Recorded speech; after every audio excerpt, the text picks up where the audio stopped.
नमस्ते छात्रों। अध्याय 8 के इस दूसरे व्याख्यान में आप सभी का स्वागत है। तो आज के इस अध्याय में हम बल और गति के नियम का सिद्धांत भाग 2 पढ़ने वाले हैं और इसमें हम खंड 8.3 से लेकर 8.4 तक विस्तार से समझेंगे। तो चलिए शुरू करते हैं।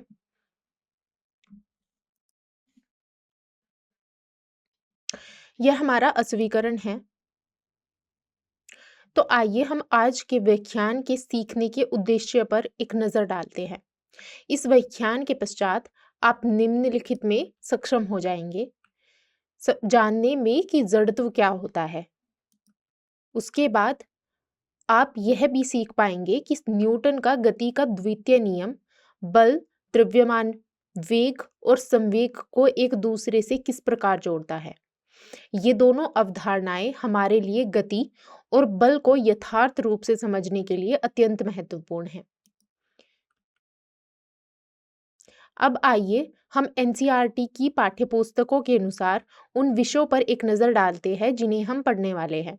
सबसे पहले हम अनुभाग 8.3 का अध्ययन करेंगे, जो है जड़त्व और द्रव्यमान।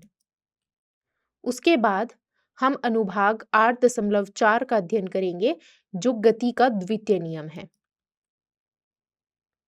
और अंत में हम कुछ पाठ्यगत प्रश्नों को देखेंगे जो हमें विषय को बेहतर ढंग से समझने में सहायता करेंगे।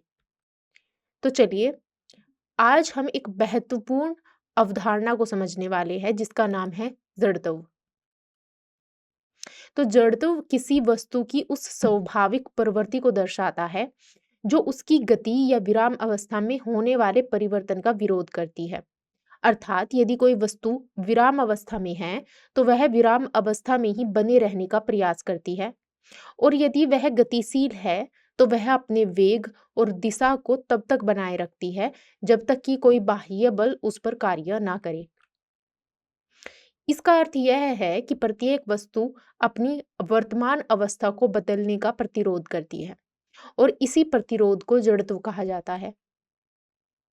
अब एक और महत्वपूर्ण तथ्य है, यह है कि किसी वस्तु का जड़त्व उसके द्रव्यमान से सीधे संबंधित होता है। द्रव्यमान जितना अधिक होगा, जड़त्व भी उतना ही अधिक होगा, जिसका अर्थ है कि गति में परिवर्तन के प्रति विरोध भी उतना ही प्रबल होगा। अब यदि कोई वस्तु विराम अवस्था में है तो वह विराम अवस्था में ही बने रहने की प्रवृत्ति रखती है। इस चित्र को देखें, यह जड़त्व के नियम को दर्शाती है। एक वस्तु अपनी अवस्था को तब तक नहीं बदलती जब तक कि उस पर कोई बाह्य बल कार्य नहीं करता। अतः जैसा कि आप समझते हैं, जड़त्व का अर्थ है किसी वस्तु की अपनी वर्तमान अवस्था, चाहे वह विराम अवस्था में हो या गति में हो, को बनाए रखने की प्रवृत्ति। हमारे बल और गति के नियमों के अध्ययन में यह अवधारणा अत्यंत महत्वपूर्ण है और यह गुण जड़त्व कहलाता है।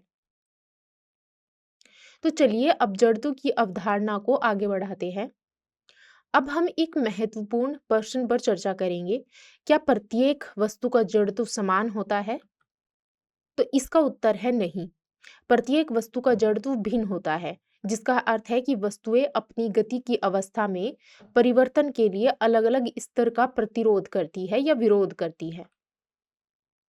अब हम उदाहरणों के माध्यम से जड़त्व की अवधारणा को समझेंगे। यदि हम एक रिक्त संदूक या गुटके को धकेलते हैं तो वह सुगमता से गति करता है, किंतु यदि वह संदूक पुस्तकों से भरा हुआ है तो उसे विस्थापित करना अधिक कठिन होता है। इसका तात्पर्य यह है कि एक भारी अथवा अधिक द्रव्यमान वाली वस्तु अधिक जड़त्व प्रदर्शित करती है। चलिए एक और उदाहरण लेते हैं। जब हम एक फुटबॉल पर प्रहार करते हैं तो वह लंबी दूरी तक जाती है, किंतु यदि हम उसी आकार के एक पत्थर पर प्रहार करते हैं तो वह कठिनाई से हिलता है और कभी-कभी हमारे पैर में चोट भी लग सकती है। ये सभी उदाहरण हमें यह स्पष्ट करते हैं कि प्रत्येक वस्तु की गति में होने वाले परिवर्तन का अपना प्रतिरोध होता है, जिसका तात्पर्य है कि उनका जड़त्व अलग-अलग होता है। अतः यह ध्यान रहे, जड़त्व किसी वस्तु की अपनी वर्तमान अवस्था को बनाए रखने की स्वाभाविक प्रवृत्ति को कहते हैं। और यह प्रत्येक वस्तु के लिए भिन्न होता है। अब हम यह समझेंगे कि द्रव्यमान और जड़त्व के मध्य क्या संबंध है। तो सबसे पहले हमें यह याद रखना होगा कि किसी वस्तु की अपनी गति में होने वाले परिवर्तन का विरोध करने की जो प्रवृत्ति, अर्थात उसका जो विरोध करने की प्रवृत्ति होती है, उसके द्रव्यमान पर निर्भर करती है, यानी कि वो कितना भारी है। द्रव्यमान जितना अधिक होगा, यानी एक वस्तु जितनी भारी होगी, जड़त्व भी उतना ही अधिक होता है। इसका तात्पर्य यह है कि एक भारी वस्तु अथवा अधिक द्रव्यमान वाली वस्तु का जड़त्व अधिक होता है। चलिए एक उदाहरण लेते हैं। एक छोटी गाड़ी है जिसे हम एक अल्प बल के द्वारा सुगमता से त्वरित कर सकते हैं, उसमें त्वरण उत्पन्न कर सकते हैं। यद्यपि ट्रक के वेग को बदलने के लिए हमें काफी अधिक बल लगाना पड़ता है।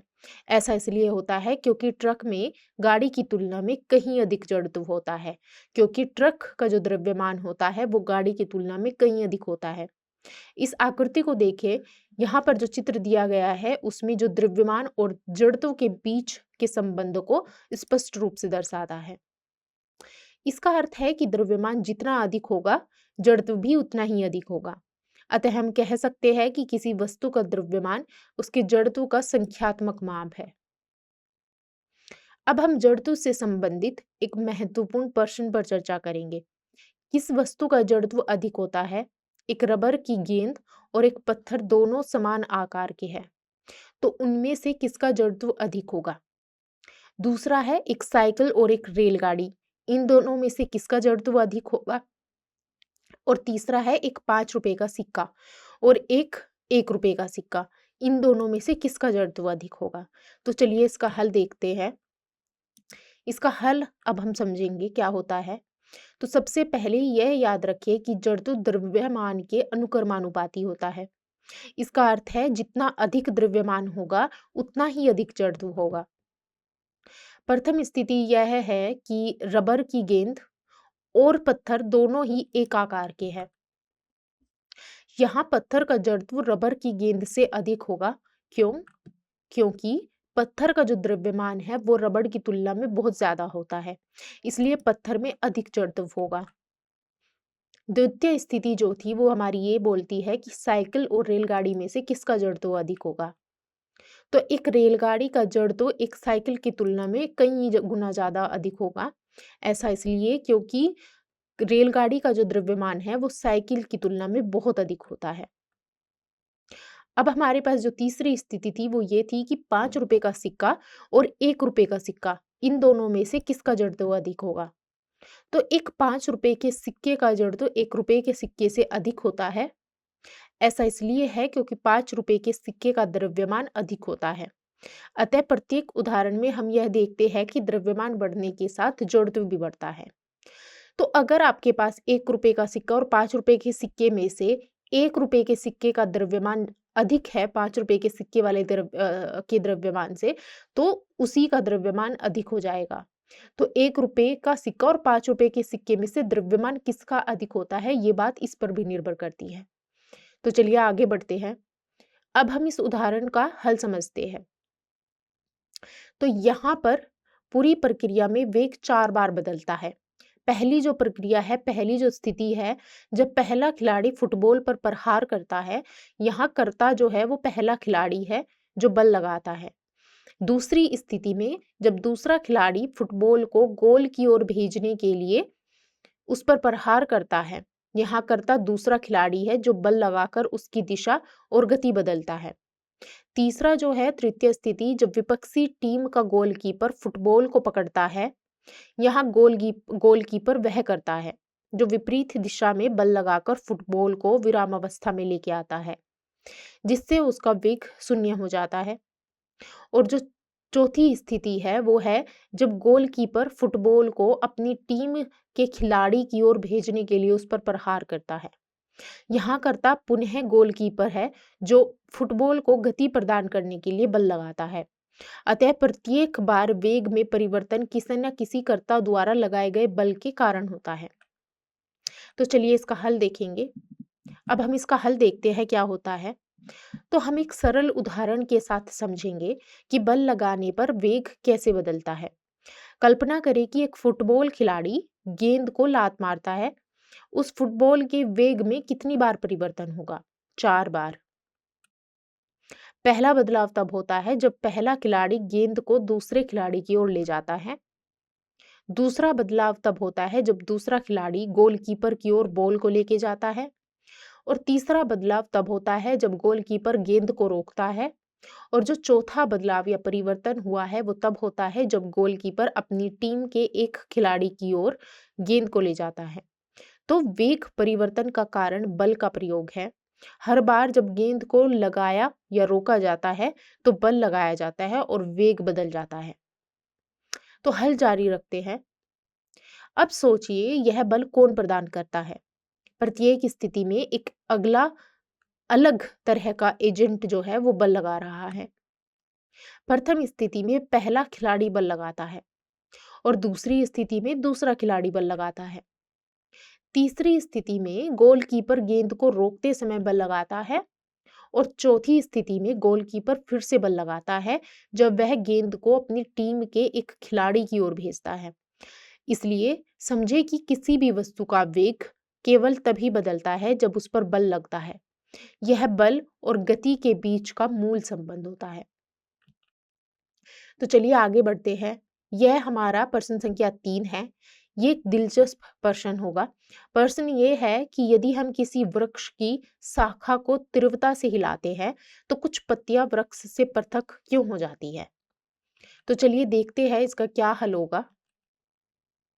सबसे पहले यह याद रखिए कि पत्तियां वृक्ष से जुड़ी होती है और वे प्रारंभ में विराम अवस्था में होती है, जिसका अर्थ है कि वे गति में नहीं होती, वे अपनी स्थिति में स्थिर रहती है। जब हम वृक्ष को जोर से झटकते हैं या बहुत जोर से हिलाते हैं, तो वृक्ष की शाखाएं गति में आ जाती है, अर्थात वे हिलने लगती है। किंतु पत्तियां अपनी पूर्व अवस्था अर्थात विराम अवस्था को बनाए रखना चाहती है। यह जड़त्व के कारण होता है। प्रत्येक वस्तु बल लगने पर अपनी वर्तमान अवस्था, विराम या गति की अवस्था को बनाए रखने का प्रयास करती है। अतः जब शाखा हिलती है किंतु पत्तियां स्थिर रहने का प्रयास करती है, तो उनके मध्य एक बल उत्पन्न होता है जो पत्तियों को वृक्ष से पृथक कर देता है। इसके परिणाम स्वरूप पत्तियां वृक्ष से अलग होकर नीचे गिर जाती है। यह उदाहरण हमें यह स्पष्ट करता है कि जड़त्व और बल मिलकर किसी वस्तु की गति को किस प्रकार परिवर्तित कर सकते हैं। तो ये हमारा था प्रश्न संख्या 3। अब हम आगे बढ़ते हैं। ये हमारा है प्रश्न संख्या 4। अब हम एक ऐसी सामान्य स्थिति के बारे में चर्चा करेंगे जिसका हम सभी ने अनुभव किया होगा। कल्पना कीजिए कि जब हम बस में बैठे होते हैं, जब बस चल रही होती है और अचानक ब्रेक लगाती है, तो हम आगे की ओर झुकने या गिरने लगते हैं। और जब बस विराम अवस्था से अचानक चलना प्रारंभ करती है, तो हम पीछे की ओर गिरने लगते हैं। अब प्रश्न ये है कि ऐसा क्यों होता है? इस प्रश्न में हमें यह समझना होगा कि बस के रुकने या चलने पर हमारे शरीर का व्यवहार भिन्न क्यों होता है। अब चलिए हम इसका हल देखते हैं। अब हम पहले यह समझेंगे कि जब चलती हुई बस को रोकने के लिए ब्रेक लगाए जाते हैं, तब क्या होता है। तो यहाँ पर आपको एक चित्र भी दिया गया है जिसमें जड़त्व या गति के नियम को काफी अच्छे से समझाया गया है। तो कल्पना कीजिए कि एक बस चल रही है और आप उसमें बैठे हैं। आपका शरीर भी बस के समान वेग से गतिशील होता है। जब बस ब्रेक लगाती है, अर्थात बस का वेग कम होने लगता है, तब बस रुकने की स्थिति में आने लगती है। किंतु आपके शरीर का निचला हिस्सा जो होता है वो बस की सीट या फर्श के संपर्क में है, बस के साथ ही रुक जाता है। वहीं आपका जो ऊपरी हिस्सा होता है, ऊपरी शरीर जो होता है, वो जड़त्व के कारण आगे की ओर बढ़ते रहने का प्रयास करता है, जिसका अर्थ है कि वह अपनी पूर्व गति को बनाए रखना चाहता है। इसीलिए आप आगे की ओर झुक जाते हैं या गिरने लगते हैं। यह जड़त्व का ही प्रभाव है जिसके कारण आप आगे की ओर गिरते हैं। तो हल जारी रखते हैं। अब हम दूसरी स्थिति पर विचार करेंगे, जो विराम अवस्था से त्वरण की गति में आने की स्थिति होती है। तो जैसा कि आप चित्र में भी देख सकते हैं, आपको कल्पना करनी है कि जब आप बस जो है वो विराम अवस्था में है, अर्थात वह स्थिर है और आप भी विराम अवस्था में हैं। जब बस अचानक आगे की ओर बढ़ना शुरू करती है, तो आपके शरीर का निचला हिस्सा जो होता है, जो बस के संपर्क में होता है, वो बस के साथ ही गति में आ जाता है। किंतु आपके शरीर का जो ऊपरी हिस्सा है, वो जड़त्व के कारण विराम अवस्था में ही बने रहना चाहता है, जिसका अर्थ है कि वह अपनी पूर्व स्थिति, जो कि स्थिर थी, उसे बनाए रखने का प्रयास करता है। इसलिए आप पीछे की ओर झुक जाते हैं या गिरने लगते हैं। यह भी जड़त्व का ही एक प्रभाव है, जिसमें आपका शरीर अपनी प्रारंभिक अवस्था को बनाए रखना चाहता है, चाहे वह गति हो या विराम अवस्था में हो। इस प्रकार हम जड़त्व की अवधारणा को समझ सकते हैं और यह देख सकते हैं कि बस के रुकने या चलने पर यह हमारे शरीर की गति को किस प्रकार प्रभावित करता है। अब हम न्यूटन के गति के प्रथम नियम को समझेंगे। न्यूटन का प्रथम नियम यह बताता है कि यदि किसी वस्तु पर कोई असंतुलित बाह्य बल कार्य करता है, तभी उसके वेग में परिवर्तन होता है। इसका अर्थ है कि वस्तु के वेग का परिमाण बदल सकता है या वस्तु त्वरित हो सकती है। गति में यह परिवर्तन केवल तभी संभव होता है जब बल आरोपित किया जाए और वह बल असंतुलित हो जाता है। यह नियम स्पष्ट करता है कि बल ही वह कारक है जो किसी वस्तु की विराम अवस्था या एक समान गति की अवस्था को बदलता है। तो त्वरण क्या होता है? तो त्वरण का अर्थ है वेग में परिवर्तन, चाहे वह चाल में वृद्धि हो या दिशा में परिवर्तन हो। इसलिए यह समझना महत्वपूर्ण है कि त्वरण बल से किस प्रकार संबंधित है और हम बल का मापन कैसे करते हैं। बिना बल के किसी वस्तु का वेग परिवर्तित नहीं होता, जिसका अर्थ है कि वह अपनी गति या दिशा नहीं बदलती। अतः अगले चरण में हम देखेंगे कि बल और त्वरण के मध्य क्या संबंध है और बल को मापने की क्या विधियां होती है। तो अब यहाँ हम समझेंगे कि गति का प्रथम नियम क्या होता है और त्वरण एक दूसरे से किस प्रकार संबंधित होता है। अब हम कुछ दैनिक उदाहरणों के माध्यम से समझेंगे कि किसी वस्तु का प्रभाव अथवा बल उसके द्रव्यमान और वेग पर किस प्रकार निर्भर करता है। सबसे पहले विचार करें कि जब एक टेबल टेनिस की गेंद किसी खिलाड़ी को लगती है, तो इससे ज्यादा दर्द नहीं होता। इसका कारण यह है कि टेबल टेनिस की गेंद के द्रव्यमान और वेग दोनों ही कम होते हैं, इसलिए इसका प्रभाव जो है वो भी कम होता है। किंतु यदि हम एक क्रिकेट की गेंद की बात करें, तो उच्च वेग से आ रही है, तो वह अधिक पीड़ा पहुंचाती है। इसका कारण यह है कि क्रिकेट की गेंद का जो द्रव्यमान है और जो उसका वेग होता है, वो दोनों ही बहुत ज्यादा होते हैं, जिसके परिणाम स्वरूप उसका प्रभाव भी कहीं अधिक होता है। अब कल्पना कीजिए कि एक खड़ा हुआ ट्रक जो पूर्णतः विराम अवस्था में है, हानिकारक नहीं है, किंतु यदि वही ट्रक अल्प गति से भी चल रहा है, तो वह घातक सिद्ध हो सकता है। ऐसा इसलिए है क्योंकि ट्रक का द्रव्यमान बहुत अधिक होता है और जब वह किसी वेग से गति करता है, तो उसका प्रभाव अत्यंत प्रभावशाली और गंभीर हो सकता है। एक और उदाहरण पर विचार कर सकते हैं जिसका द्रव्यमान कम है, किंतु इसका वेग अत्यंत अधिक है, इसलिए एक गोली भी गंभीर चोट पहुंचा सकती है। अतः ये सभी उदाहरण हमें यह समझने में सहायता करते हैं कि किसी वस्तु का प्रभाव उसके द्रव्यमान और वेग दोनों पर निर्भर करता है। आगे हम देखेंगे कि यह किस प्रकार बल और त्वरण की अवधारणाओं को स्पष्ट करता है। अब हम गति के द्वितीय नियम के बारे में विस्तार से पढ़ेंगे। तो संवेग क्या होता है? संवेग एक भौतिक राशि है जो किसी वस्तु के द्रव्यमान और वेग के गुणनफल के बराबर होती है। जैसा कि आप यहाँ पर देख भी सकते हैं कि संवेग जो होगा, जिसको हम p से निरूपित करते हैं, वो द्रव्यमान जिसको हम m से निरूपित करते हैं और वेग जिसको v से निरूपित करते हैं, उसके गुणनफल के बराबर होता है। तो यानी कि आप p को क्या लिख सकते हैं? p बराबर m गुणा v। तो यहाँ पर हमने यहाँ पर सूत्र दिया है जो कि क्या है, P बराबर m गुणा v। और ये एनसीईआरटी की 8.1 नंबर की समीकरण है।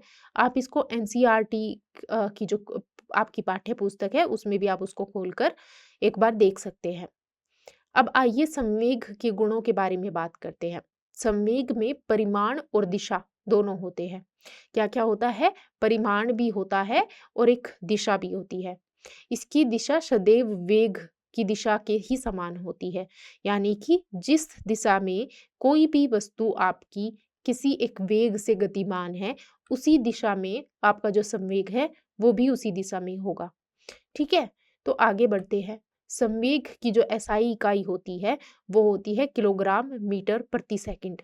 यानी कि अगर आपको संवेग को मापना है और आपके पास आता है एक मान, यानी कि अगर आपके पास 20 जो है वो संवेग का मान है, तो आप कैसे लिखोगे, 20 किलोग्राम मीटर प्रति सेकंड, जिसको हम यहाँ पर ऐसे लिख सकते हैं केजी मीटर और सेकंड के ऊपर एक हमारा -1 आ जाएगा। ठीक है, किलोग्राम मीटर प्रति सेकंड। तो एक महत्वपूर्ण तथ्य यह है कि जब बल किसी वस्तु के वेग को परिवर्तित करता है तो उस वस्तु का संवेग भी बदल जाता है। इसीलिए बल और संवेग के मध्य अत्यंत घनिष्ठ संबंध है। ठीक है, तो जैसा कि आपने देखा कि जो हमारा संवेग है, जो p है, वो किस किस पे निर्भर करता है, वो द्रव्यमान m पे निर्भर करता है, जैसे कि आप सूत्र में देख सकते हैं। वो वेग पे निर्भर करता है, अगर आपके पास कोई एक वस्तु है वो किसी वेग से गतिमान है, अगर आपने उस वेग को बदल दिया है तो क्या हो जाएगा, संवेग भी बदल जाएगा। लेकिन ऐसे ही जो संवेग होता है वो वस्तु के वेग को परिवर्तित करता है, तो उस वस्तु का संवेग भी बदल जाता है। इसलिए जो बल है और संवेग जो होता है उसके मध्य में भी एक घनिष्ठ संबंध होता है। तो चलिए आगे बढ़ते हैं। अब हम बल और संवेग में परिवर्तन के मध्य के संबंध को विस्तार से समझने वाले हैं। जब हम यह कहते हैं कि एक असंतुलित बल, ठीक है, असंतुलित बल किसी वस्तु के वेग को परिवर्तित कर देता है। अगर आपने किसी एक वस्तु पे असंतुलित बल लगाया है तो क्या करेगा, वो वस्तु के वेग को बदल सकता है। तो इसका अर्थ यह भी है कि वह उस वस्तु के संवेग को भी परिवर्तित कर सकता है। क्यों? क्योंकि जो संवेग है वो वेग पर निर्भर करता है। अगर आपने वेग को बदल दिया है तो आपका संवेग भी बदल जाएगा।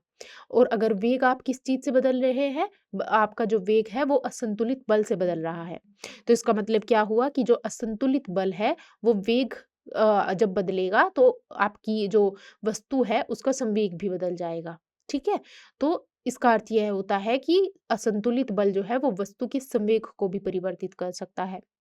बल का वास्तविक कार्य संवेग में परिवर्तन करना होता है। ठीक है, तो बल का जो काम होता है वो क्या होता है कि जो आपकी वस्तु किसी वेग से गतिमान है वो उसके संवेग में परिवर्तन कर सकता है। ठीक है, अब चलिए एक उदाहरण लेते हैं। कल्पना कीजिए कि एक कार है जिसकी बैटरी खराब हो गई है, इसलिए वह स्वयं प्रारंभ नहीं हो सकती। ठीक है, वो स्टार्ट नहीं हो सकती। अब कार के इंजन को प्रारंभ करने के लिए कम से कम 1 मीटर प्रति सेकंड के वेग की आवश्यकता होती है। क्या होती है? कार के इंजन को प्रारंभ अगर आपको करना है, जो कि खुद से प्रारंभ नहीं हो सकती, उसके लिए कम से कम 1 मीटर प्रति सेकंड के वेग की आवश्यकता होती है। अब यदि अचानक केवल 1 या 2 व्यक्ति कार को धक्का दे, तो कार प्राय प्रारंभ नहीं होती। लेकिन यदि लोग निरंतर कार को धकेलते रहते हैं तो धीरे धीरे कार का वेग बढ़ता है और वह आवश्यक गति तक पहुंच जाती है। इस उदाहरण से हम समझते हैं कि संवेग में परिवर्तन केवल बल के परिमाण पर निर्भर नहीं करता, कि यानी कि जो आपकी वस्तु है उसके संवेग में परिवर्तन सिर्फ बल के परिमाण पर निर्भर नहीं करता, बल्कि उस समय अवधि पर भी निर्भर करता है जितने समय तक बल लगाया जाता है। ठीक है, तो इसका अर्थ यह है कि यदि बल को अल्प समय के लिए लगाया जाता है तो उसका जो प्रभाव है वो कम होता है, किंतु यदि बल को अधिक समय तक लगाया जाए तो संवेग में अधिक परिवर्तन होता है। ठीक है, तो बल का जो अर्थ है वो है संवेग परिवर्तन की दर, अर्थात संवेग कितनी तीव्रता से परिवर्तित हो रहा है। ठीक है? तो ये था हमारा बल और संवेग के बीच में संबंध, यानी कि बल का जो अर्थ है वो होता है संवेग परिवर्तन की दर, यानी कि संवेग जो है वो समय के साथ कैसे परिवर्तित हो रहा है, ठीक है? कितनी तीव्रता से परिवर्तित हो रहा है। अब हम न्यूटन की गति के द्वितीय नियम को समझते हैं। तो द्वितीय जो नियम है न्यूटन की गति का, वो कहता है कि किसी वस्तु के संवेग में होने वाले परिवर्तन की दर उस पर लगने वाले असंतुलित बल के अनुक्रमानुपाती होती है, और यह परिवर्तन सदैव बल की दिशा में ही होता है। इसका अर्थ है जितना अधिक बल लगाया जाएगा, संवेग उतनी ही तीव्रता से परिवर्तित होगा। इसके बारे में विस्तार से आप कक्षा 9 की विज्ञान पुस्तक के अध्याय 8 में पढ़ सकते हैं। यह नियम गणितीय रूप से बल, संवेग में परिवर्तन और समय के साथ के संबंध का वर्णन करता है। इस संबंध के अनुसार बल का मान संवेग परिवर्तन की दर के बराबर होता है। आप इसके गणितीय सूत्र को कक्षा 9 की विज्ञान की पाठ्यपुस्तक में देख सकते हैं।